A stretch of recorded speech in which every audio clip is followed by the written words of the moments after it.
We're the Lunatics and Legends podcast, and we were discussing the fact that we've not actually like introduced ourselves or talked about who we are, kind of what our stories are. And so we decided to take some time and do that. My co-host here, Branden, he has a wild life. He's done a lot of crazy things and done a lot in the world of personal development. I don't want to take away your steam or your thunder, so go ahead. Yeah, so I'm originally out of Seattle, grew up there in the 80s and 90s, and then in the early 2000s, my best friend and I moved from Washington State down to LA to do the whole music thing. Yeah. Like so many kids out of high school do. And we did all of that. We did a lot of it at a very high level, had a great time. And ultimately, we're too busy partying and doing all kinds of, or participating in all kinds of nefarious behavior, and missed our opportunity when it was ours to grab, because we had no idea how to do business. We were just kids playing music. And eventually, when that didn't pan out, I stopped doing drugs and cleaned up my life, and then started doing live production. I was working in audio software as what's now called a playback guy. And that was the job that I did for quite some time, up until fairly recently. And you worked with some big names as well, right? You know, I had a lot of really cool opportunities, and they worked out. Yeah, I mean, I was with Linkin Park for the last, let's say, almost 5 years that they were a band. And recently in the last couple of years they've gotten back together, but it was up to when Chester passed. And Jonas Brothers, I was with them when they were kids, and then they took a break for a few years. They got back together. I went back out with them until a little bit after the pandemic. Demi Lovato, toured with her for a number of years. Really phenomenal voice. It's a few of them. And I had, again, some pretty outstanding opportunities, and grateful for those, and was able to lean into them and have a, pretty unique opportunity to see the world with some pretty cool guys. Met some really amazing people on tour, and some people I'm still in touch with today. And I'm really grateful for those relationships. I've pretty recently gotten out of that lifestyle, that's not really a lifestyle, that line of work, though. Yeah. So what would you say would be off limits as far as conversation goes? I mean, not every artist had me sign an NDA, so we'll kind of navigate that as we go. Okay. You can ask me questions. If I can talk about it, I will. If I can't, I'll say I can't talk about it. I mean, you're the one that ends up doing the edits anyway, so if I'm like, were any of them on the Epstein list? You know what? That's a great question. Probably. Jesus. I don't know, though. I don't know. I haven't looked at the new files yet. 3 million pages. It's going to take me a minute. Yeah, I'm sure AI can help with that. But no, I mean, like, there's been some conversations and some stories that, I've heard from you where these are some of, musicians that I grew up listening to and absolutely loved. And some of them I've been like, hell yeah, I knew that was a good person. And then some of them I'm like, oh, really? That's how it is, huh? All right.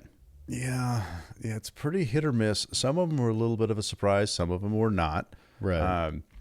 There's one of my favorites is being cussed out by Thal Relivate.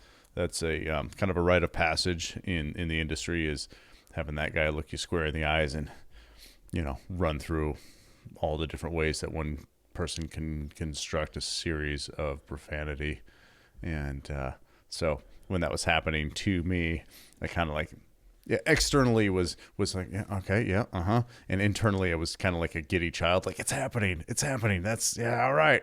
I'm officially a road guy. He's using all the bad words and ways that don't even make sense at me. But you're not a small dude, and Thal really is, right? Like, he's not the biggest fella in the room. He's not, and it's okay. He's still Thal Relivate. He's a living legend, whether you like him or not. And, right. He's still Thal Relivate. So I get it. I just think that's funny because I just picture a Chihuahua barking at a Rottweiler. It was not unlike that. I also don't feel the need to throw people, so that's fine. Yeah. So who would you say is the nicest person that you've worked with? Who was the nicest artist? Honestly, so I did a run with Lindsey Buckingham, and he has a reputation in his drinking days for being like genuinely terrible. It was not my experience. He'd been sober for a number of years. This was after the spat that he had with his other band. Yeah. Okay, and he was genuinely one of the nicest people I've ever worked for, and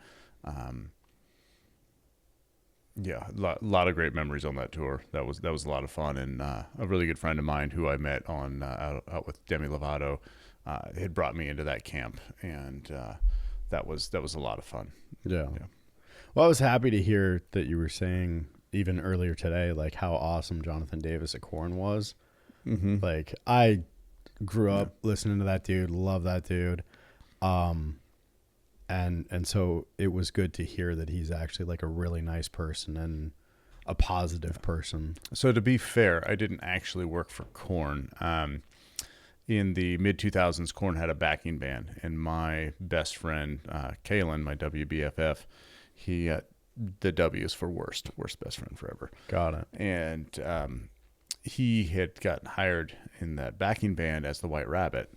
And so he was the guy that I moved down to LA with and was in bands with him. And so he and John had become very good friends during that time. And so John had actually done some recording with us. He was kind enough to do what he could to support us and help us out. And Right. it was really cool. So that's how I know John. And every time there was some sort of an event going on in his house in Malibu, he would invite us out, and we'd go out to most of them. We'd spend a lot of time over there. And John was always super chill. All those guys were. Yeah. They were all super, super relaxed. Anytime that they were recording anything, Kalen would go out there. So I oftentimes would drive him to wherever he had to go and get him there, and we'd just hang out. And so a lot of the times I had access to sessions that I otherwise had no business being there. Right. And so that was a lot of fun. And everybody was always really nice. Like, I never felt unwelcomed in that camp. I would say also Jonas Brothers, those guys were always awesome. When they were kids, they would come and hang out at bars with the crew. Like it was great. We would just go bar stomping with those boys. And then, when they got back together in 2019, it was a little bit different. They had families. It was all a little bit different at that time, but they were all still really cool to hang out with. They were a lot of fun. Joe, I've always kind of like my experience of him is very much that he was like, he's kind of like one of the last crooners. Like he just wanted to sing and have a good time, and he could. And all those guys could perform. Like Joe is a really good singer. Nick is a very good singer, a very good songwriter. Those guys actually get up there. When you go see them live, they're actually throwing down and doing the stuff. Whether or not you like them is a whole other story. I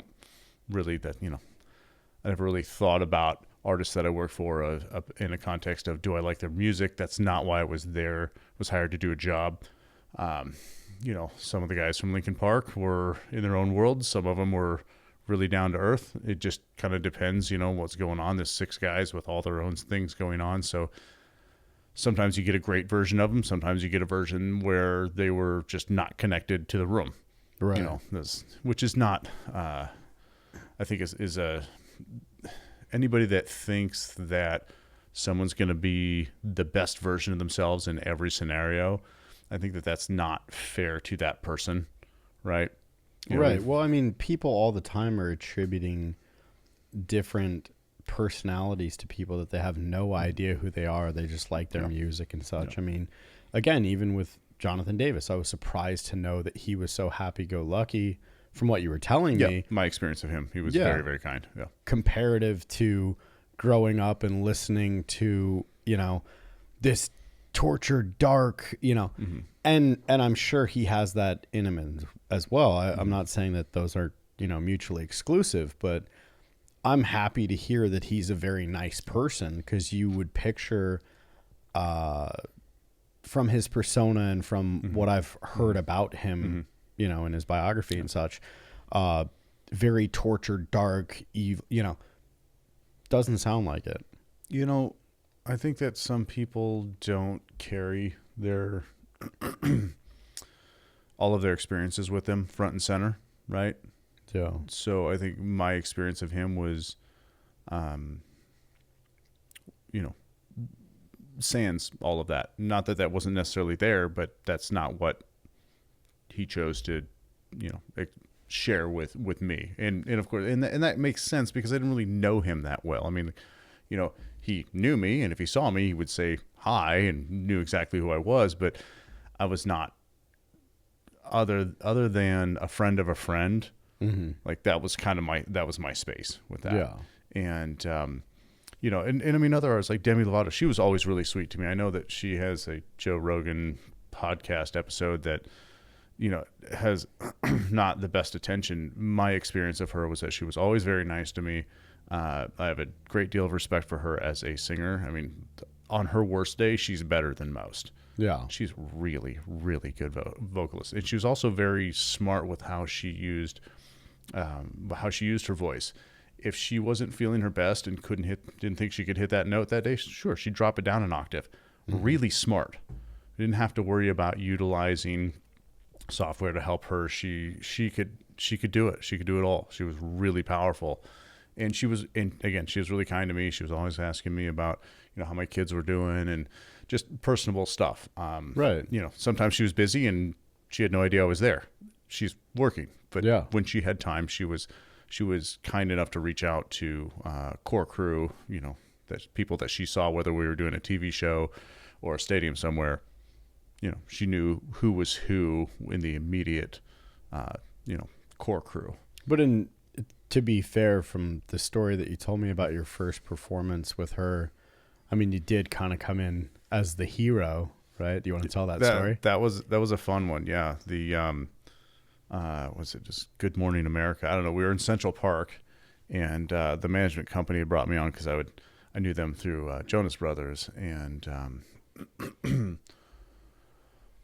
she had just dropped an album. An album that actually has a couple of tunes that I still listen to. Yeah, she's not really my style of music, but there's some good songs on that album that are just well produced, well written, and I had never seen the rig and I had never seen the session, so I was going in about as blind as possible on a live television show, and one of the biggest live live morning television shows, and so okay, cool, this is just what it is. I'm gonna open it up and I'm just gonna do my job. It's not a big deal, right? And we go through rehearsals, everything's good, no big deal, everything's fine. We go live, and there's the song that she was doing had some profanity. It had one bad word in the pre-chorus, and no one was paying attention to it during rehearsals. There was just so many other things to worry about. No one was paying attention to that.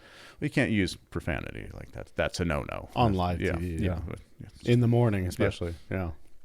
So when we start the song, we're live, we're going, like this is happening. This is being broadcasted, whatever home in the U.S. is watching it. And the all the different positions on stage they all have what's called a talkback mic. So everybody has a microphone that's just for the text, and so when somebody has something like, hey, this pedal's not working, this thing isn't working, we can all talk to each other and we can talk to the band.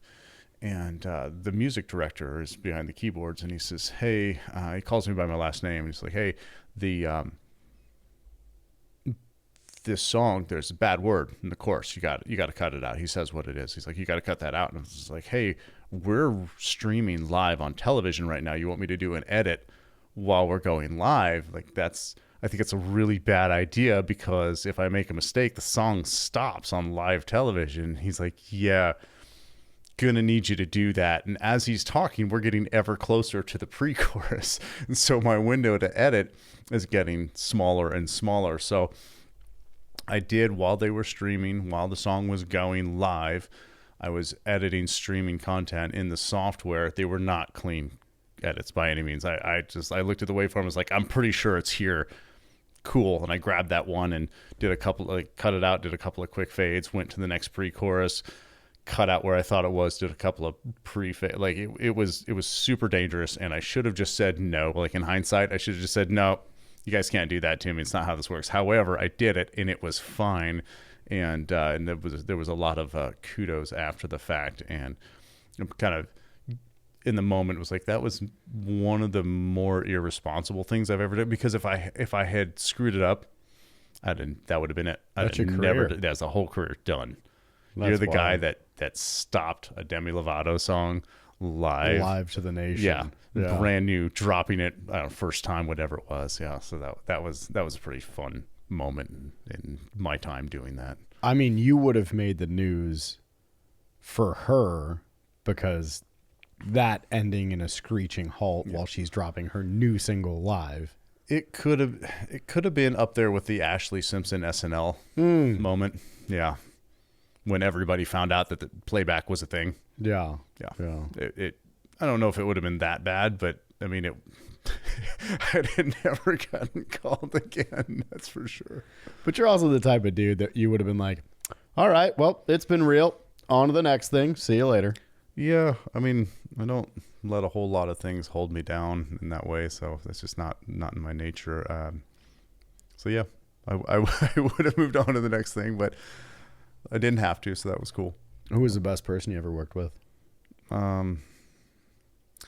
There's a newer artist. He's not new now, but when I was working for him, his name was Omar Apollo. And I was there for a lot of his career arc toward the beginning when he was like on his trajectory straight up. And he was a lot of fun to be around because he was a young kid, getting a lot of attention, had some good songs, had a lot of crazy influences. So like when you listen to his album, it wasn't the same from top to front. There were elements where you're like, wow, that's a Pink Floyd kind of a vibe. Hey, that's some Beatles stuff in there, but they're pop songs. I mean, Omar right now is still a relatively well-known name. And and his energy where like in his climb was just really fantastic and fun to be around. And I don't want to say like innocent, like, oh, he had this innocence about him because he wasn't. He's in his mid-20s. He wasn't a child by any stretch. Right. But it was fun to watch him go from, yeah, I'm just having a good time to, wow, like I'm legitimately a pop star. Like his songs were good and people were paying attention to him. And it was a lot of fun working with him in that space. Yeah. It's awesome. I hope we end up bringing some of those folks in to chat with. Oh yeah, I'll call them up. They'll all be here. I feel like you're lying to me right now. I might be. You probably are. I might be. I mean, they'll reach out. It doesn't hurt to ask. I just don't. Not sure that anybody's going to cut the time to head on over to Phoenix and, It's all right. You can edit all that out. Yeah, I will. So what are you doing now? So while I was on tour, I became pretty health conscious and started helping people on tour with their choices about how to take care of their bodies. It's pretty difficult on tour because we have access to what we have access to. We're jumping time zones all the time, nonstop.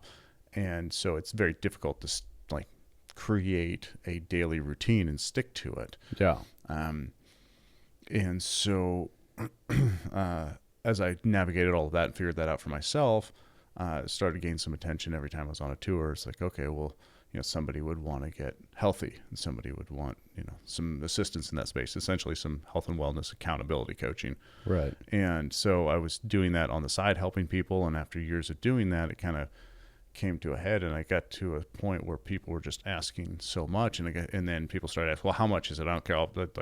I want to do it. I want to do it. Yeah. Like, what do you charge? And I hadn't been. I was just on tour with people and helping them out. It just made sense and it felt right. And so then I got to a spot, I was like, oh, okay, you know what? Maybe I can actually create a small business out of this and be a health and wellness accountability coach. And that's kind of been the focus for a bit now. And I mean, ultimately moving from the space of I'm working for other people doing something that's really fun all over the world. It's really cool. It's great opportunities and met a lot of great people, but moving into a space of helping people essentially own their health as opposed to rent it, because in the whole concept, the way that people operate in the space now, I'd like to kind of compare it to renting versus owning. People have all these ideas and these tools for health, and they're just fads. Like, do this thing and you lose a bunch of weight, but then when you stop doing it, you get all those bad choices start happening again, and people don't really realize what is food and what is not food. And so they're renting their health. And my want in my coaching with these people and how I work with clients is I'm going to help you understand an occupational level of how all of these things work and help you own your health so that when you are choosing out of something that's good for your body and not supporting what it wants to do all day and every day to operate at, its maximum capability, that whoever my client is, they know that and they understand it. And my line of work, I know that everybody wants repeat business. Well, I don't want repeat business. I want my client to know and understand what they're doing.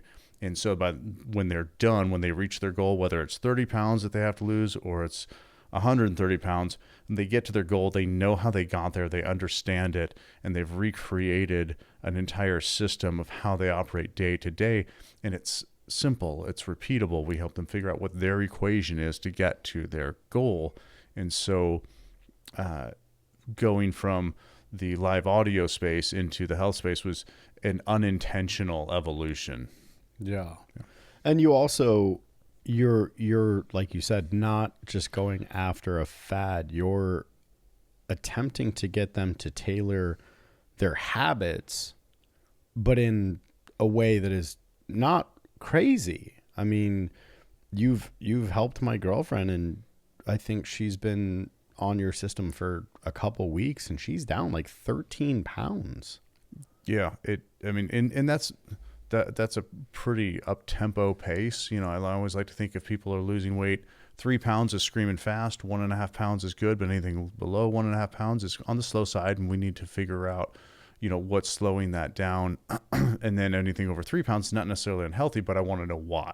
Right. I want to know what's going on there. Cause some people do operate very quickly in that space. Cause honestly, a lot of it up front is water. The fat burning doesn't happen until a little bit later, but this is about recreating habits and understanding what food is and what food is not, and breaking down people's relationships with their mouths, because people don't often think about that. And I think to me, it's the most important part is, what is my relationship with my mouth? How am I supporting my body? Because all of the things that make up me from head to toe, my chemical makeup, my hormone balance, how I feel every day, all of these things start with what I put in my mouth. When you're working with clients, does that consist of actually going to the gym with them? Does that consist of phone calls, meal plans? What does that look like? It's a really good question. Actually, no, generally speaking, I don't do much in the gym. This is about food. What is food? What is not food? And anything that my body needs, it should be on a plate. And if it's not on the plate, okay, I'll figure out a supplement until then, but I have to figure out how to get it on my plate because that's where it should be. And so can I do work in the gym with people? Yes, I can. But ultimately, that's not what I do. A lot of my clients are out of state. And so This is a daily check-in phone call. We're going to talk about what happened yesterday, what they experienced, what they noticed. And then we're going to talk about, if there's something to deconstruct in that space, then we'll do that. Otherwise, we'll move on. But no, this is about a 5-day-a-week check-in. I expect people to, and I do expect, I'm not big on expectations. However, in this space, I do expect them to be able to manage themselves over the weekend and check in on Monday and not talk to me about some silly, I had a cheat day. Oftentimes cheat days, especially early on, oh yeah, it was great all week. And then, Sunday's my cheat day or Saturday's my cheat day. Great. People don't often realize that when they have their cheat day, they're freezing up their metabolism for a week or more at a time. So it doesn't matter what they've done all week. They do their cheat day and they're frozen up, and then they wonder why they don't get results. So no, this is more about, again, what food is not. And you're very much about the concept of these are your results. And so you don't have negative energy on it. If you chose to do that, you chose to do that. Yep. Here's where you are. Yep. That's awesome. Yeah. And it's okay, do you like the result? You do? Cool. Keep doing that. Oh, you don't like the result? Okay, well, let's not do that again. Let's figure something out. Let's figure out something else. And everybody's equation is different. I keep talking about the equation of each individual person because all of these things are tools. All these fads, I think of them as tools. Everything from, carnivore diets to veganism. Like, I don't think either one is really a great tool. However, there are times where perhaps those are usable. So this is my want and responsibility to share what all of these tools are to figure out who is or what tools are interesting to that person. Because ultimately, to have sustainable results, the task has to be repeatable, has to be simple enough and get a noticeable enough result to continue to do the thing. And so my job essentially is to help that person, that client, figure out what things their body responds to, and then help them figure out how to work them into their daily life and keep it simple enough that it's easy and they want to. And then when they don't do it, the result is essentially not what they want. And so then they go, ew, gross. I want to keep doing this thing because it was easier to do this thing and get the result that I want than really it was to just give up and then not get the result. How would somebody reach out to you if they wanted to hire you on? My website is axiomvitalitymanagement.com. Okay. And that would be the easiest way to do that. And just connect with me via email within that web domain, and I'll reach out and we'll set up a Zoom, introductory Zoom, to essentially figure out if it's a fit for me to help.